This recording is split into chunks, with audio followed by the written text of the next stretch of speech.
Scree writings of Pinagg. I actually don't know if there's a translatable language in Primal akin to what the Farai dialect is, but either way, I'm pretty sure it said something along the lines of "Greetings, I'm Solidus-Skully, and welcome back to the Primal commentary." So yeah, going on to the last part, although then again this will be a bit of a redundant statement in, times in the future where you see this video immediately after watching the last one if you're watching via the playlist, or if the video's up on YouTube. But yes, Queen Divina, once a revered lady and queen of the land, has turned her heart towards vengeance, killing innocent shamans, and the Lord Herne, he hunts alone for Jared. Coincidence, or something more? I deduce, dear boy.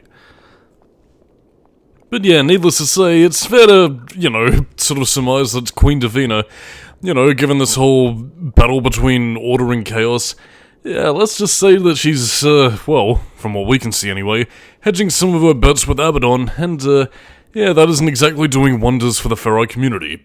In this case, yeah, we're gonna have this warrants further investigation. But, in the meantime, though, a little bit of a side detour, this primarily being more of a means of, sort of allowing us quick access between where we were before and where we are now.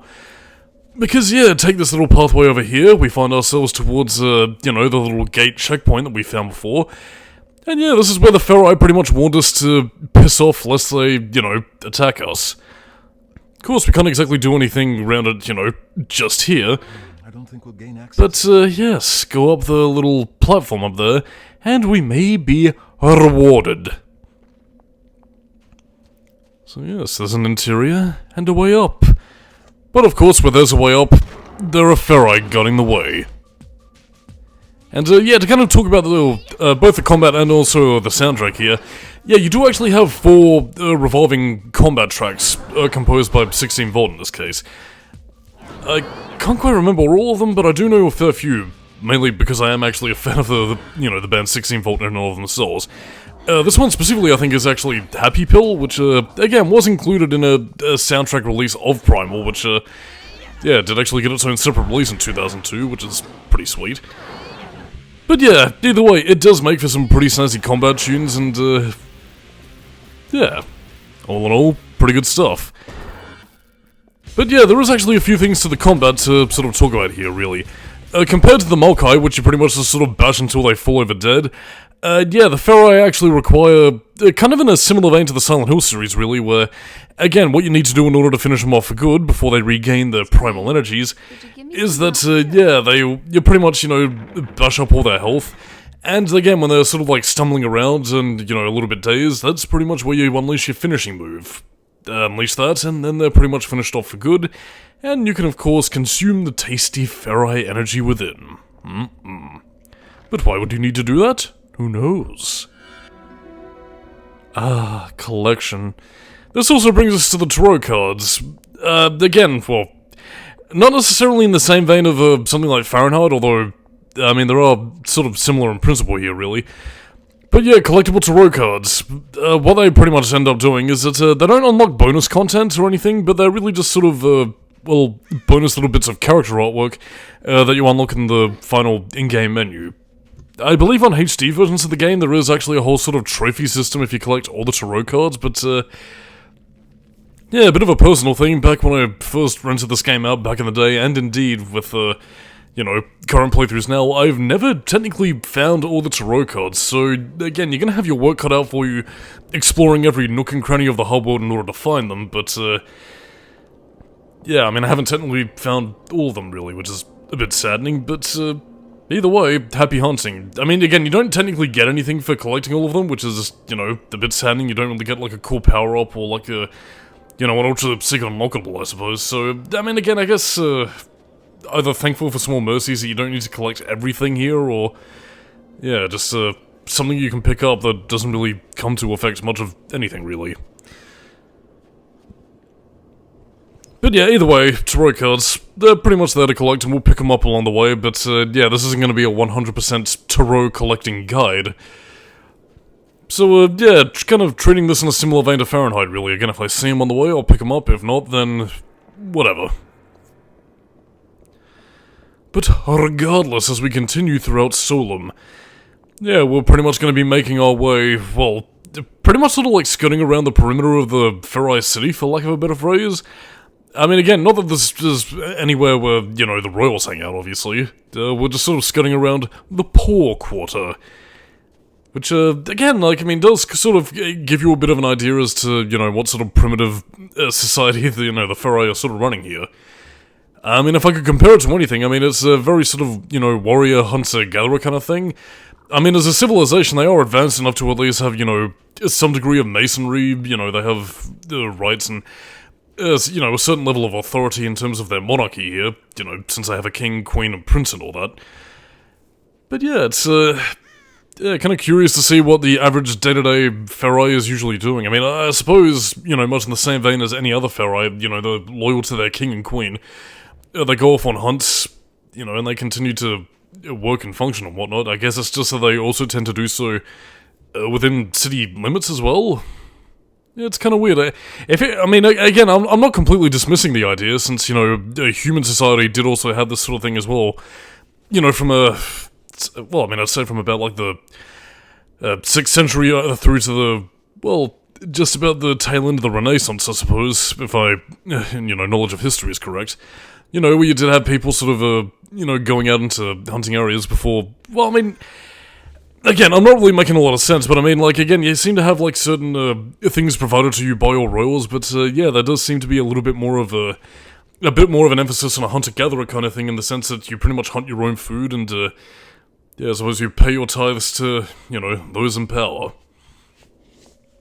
I don't know, it will be interesting to get a little bit more of a sort of day-in-the-life look as to, you know, what the Ferai civilization is like. I mean, we do somewhat get a bit of an idea as to what, you know, each of these worlds is like for the average person, and again, one thing Primal is great at in terms of its storytelling is the game's world building.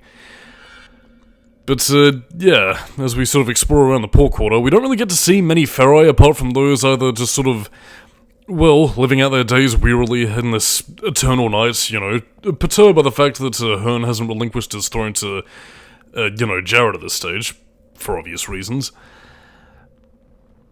But yeah, I mean, I don't know, just would have been kind of cool to see, you know, more of a populous town, really.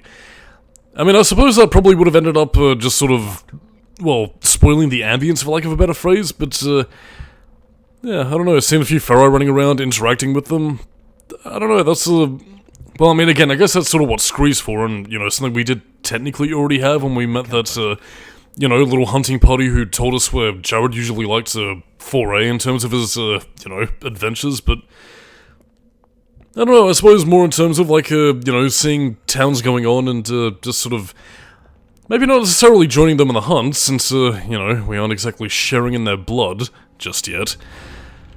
But, you know, maybe something more along the lines of, just walking around and talking to people, really. Again, I don't know whether that would have had to have, you know, accounted for a few shifts in the gameplay department, or if it would have changed the genre of the game outright. I don't think it would have. I think it would have been relatively okay, but, yeah, I mean, I suppose this was still Sony Computer Entertainment Cambridge, you know, back during the... I mean, I guess a bit during the interim between some of the games that make it a little bit later on, and, well, where they were with Medieval, which, again, as I mentioned beforehand, like, I mean, again, there's a little bit more of an expansive world here compared to Medieval that was very much, you know, level-based. You know, akin to how, like, there's a point A to point B, and you pretty much navigate to Daniel Fortescue from A to B. Whereas with Gen, I mean, there are, you know, points of interest to go to and a sort of linear place to explore. It's just that you go to different parts of the map in order to fulfill these objectives, lined out with combat and everything else here, really. Again, it's a bit Medieval 2.5, really, in terms of anything else, in terms of... Well, I mean, in terms of structure, really. But yeah, either way though, I suppose for anything else, I suppose the fact that there's a lot of damage to the surrounding area, and also the fact that the Molkai have pretty much made it their home, I suppose, yeah, any average Ferai have pretty much decided to abandon this place and, well, make for the caves until the shit gets sorted out, because really, what the fuck can they do? Well, quite a few things. I mean, they can find Jared, but, yeah, that also depends on where loyalties lay. Again, as we saw beforehand, Davina has her loyal followers who seem to, be aligning themselves with chaos, and otherwise, yeah, everybody else seems to be loyal to Herne, loyal to Orella, and that just leaves Jen and Scree smack in the middle, trying to sort shit out. But yeah, I mean, to kind of talk about the design with areas such as this, I do kind of wish that they laid down like a few additional points of interest, or at least things to collect, because I mean, again, it seems like the sort of area, again, in a similar vein to Medieval, where, you know, you would have had coins to collect, or, you know, you would have had, you know, bits and pieces, extra lives, shields, and things to sort of pick up, you know, runes to progress and all that. But, yeah, Primal, it's, I guess, sort of owing to the fact that they're trying to lean more into, you know, the Tomb Raider 1 design philosophy, really, where, you know, they sort of want this realistically designed world, and Jen sort of exploring around and gradually making her way through to sort of build up the ambience in the same way that the original Tomb Raider game did. I don't know, sometimes the environments do run the risk of feeling empty, which is sort of what played into my fear a little bit earlier on, in the sense that, you know, there is things going on and combat to spice things up, it's just that, would it make for an interesting commentary experience, or would Primal have been better off as a review, as I had initially intended it? Yeah, that's a $1 million question here, really. I've already pretty much started the game, so, you know, 3 parts in, a little bit too late to sort of back out on the commentary now, but, yeah, that is a bit of a fear of mine if I can't keep the commentary flow going. But then again, a game is only as interesting as the things that you have left to say about it, I suppose, so, yeah, Primal itself is lucky enough that I have a lot to say about it. But yeah, all the same though, like, again, you're not completely barred off from certain areas, because, I mean, Jen, you know, does have the common sense to sort of, you know, climb over areas and, you know, sort of weave and dodge her way through, you know, little nooks and crannies here and there, so... Yeah, I mean, you know, she's pretty capable in terms of traversal, it's just that it's not the sort of parkour that I think you would, you know, sooner expect out of, like, you know, your average action hero or whatever.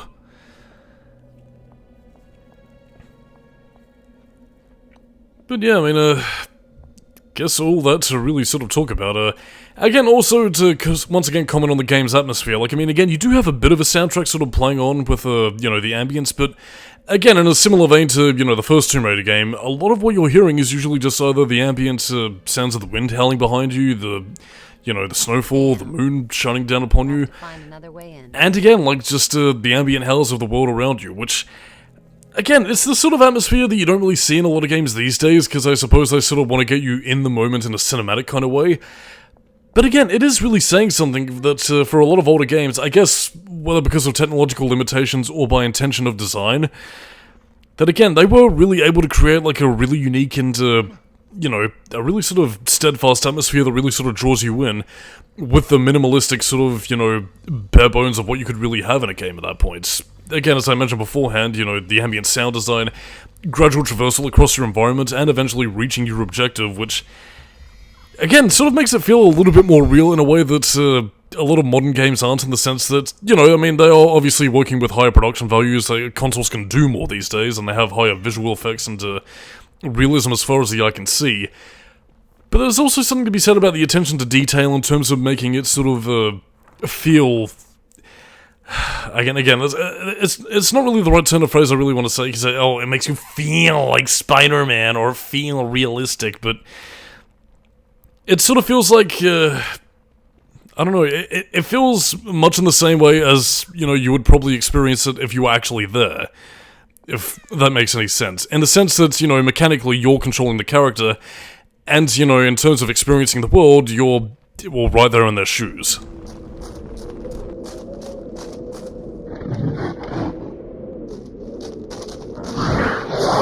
These Farai sure can jump.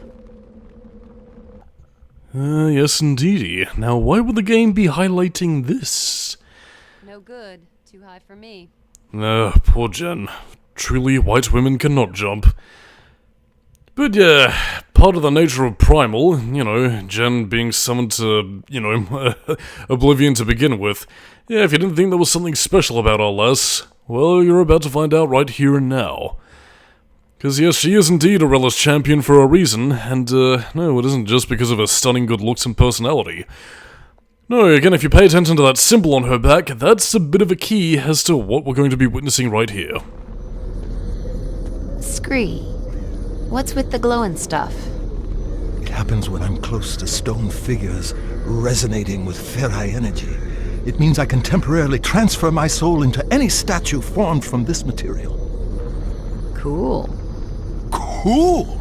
Just wait till you see me do it. Then you'll see what I'm made of. Cool. Okay. Go ahead, that's a fine statue, a lovely glow. I can't do it yet. I need the essence from more ferri lodestones before I can shift form. Okay, calm down. I'll take your word for it. Rocky. If only she knew. Scree has some secrets. By the way, I pretty much mixed up my cutscenes. That's pretty much their intent of a Scree, so, yeah. It's here where we get introduced to Scree's power to possess statues. Yeah, keep it under your hat. Might play a bit of a role later. I don't know, just call it a hunch. But yeah, in order to access certain statues, that's why you need to collect the lodestones. This current statue requires about 6 lodestones per usage, so yeah, pretty much go around, collect a few more lodestones, and yeah, one of the cool things is that, again, if you approach a lodestone as Jen, Scree pretty much goes off and collects it automatically if you interact with it, so yeah, that's a bit of AI usage right there, and yeah, more often than not, if you are attentive to sort of searching around for lodestones, you'll generally have more than what you'll usually need per capita for each and every area, so yeah, Scree will usually have more than enough lodestones to possess, you know, certain areas and whatnot, if he needs to, you know, access certain statues for a puzzle. But yeah, that also does tie into a little bit of his character, actually, and, well, the importance of his little remark about there, like, if only she knew. Because, yeah, I mean, to kind of go into Scree's character a little bit, although, again, really more of a refresher for some of the earlier cutscenes, which people may or may not have been falling asleep with, what due to their lack of attention spans these days. But yeah, Scree is pretty much the advisor to Arella, a very close right-hand man of hers, and, well, yeah, let's just say somebody who's been there since the beginning, and somebody who Jen owes quite a debt for, not just in terms of their recent history, but maybe in terms of the past. But in any case, so now we get to Scree possessing a statue. Look at him go as he shines a light on the moon! I am Scree, god of shining light everywhere. But yeah, turn this around, shine on that little sigil up there, and bada bing, you do the thing, and you'll pretty much solve a puzzle to open the door.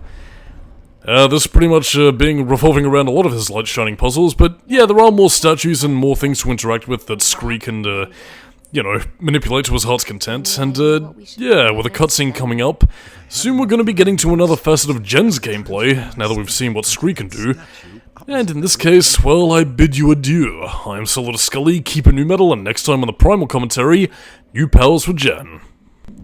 Pinagg sanbinan huvnilag, trasus any inonag, Pinagdi, trasus any inonag, Pinagdi, trasus any inonag, Pinagdi, Pinagg sanbinan huvnilag, trasus any inonag, Pinagdi, trasus any inonag, Pinagdi, trasus any inonag, Pinagg sanbinan huvnilag, trasus any inonag, Pinagdi, trasus any inonag, Pinagdi. Found this. Pinagdi. Quips and Binan, you. Why do you interrupt my ritual? What is this? What have you found? This is Jared's. Where did you find it? It was lying in an old ruin. There was blood and signs of a battle, and corpses. My son? No. 3 huntsmen had fallen in combat, but this was the only sign of Jared. I must discover my son's fate. And find those who have wronged him. Lord Herne, how is Lady Davina coping with your son's disappearance? My wife keeps her own counsel these days. Well, the last time we saw her... What the... Have the gods answered my pleas, or do they mock me? Scree, what just happened? What's he talking about? Show me your arms, half-breed. Half-breed, there he goes again. Can you truly be Arella's champion? Get your paws off me, Scree! It is true. You don't yet hold the power, but I believe that you are Arella's chosen.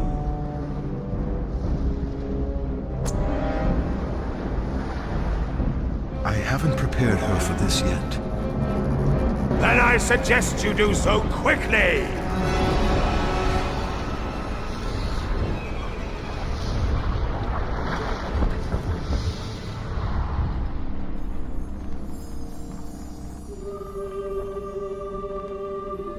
Scree? What's happening? These damn vambrace are burning me. Be calm. They're merely channeling powers that exist within you. You are part demon, Jen. You were brought into oblivion as a baby, your soul tainted by the touch of chaos. Herne has awakened the Ferai within you. The vambrace are merely catalysts for change. Scree, it hurts! Your body will be able to adopt each of the demon aspects of oblivion.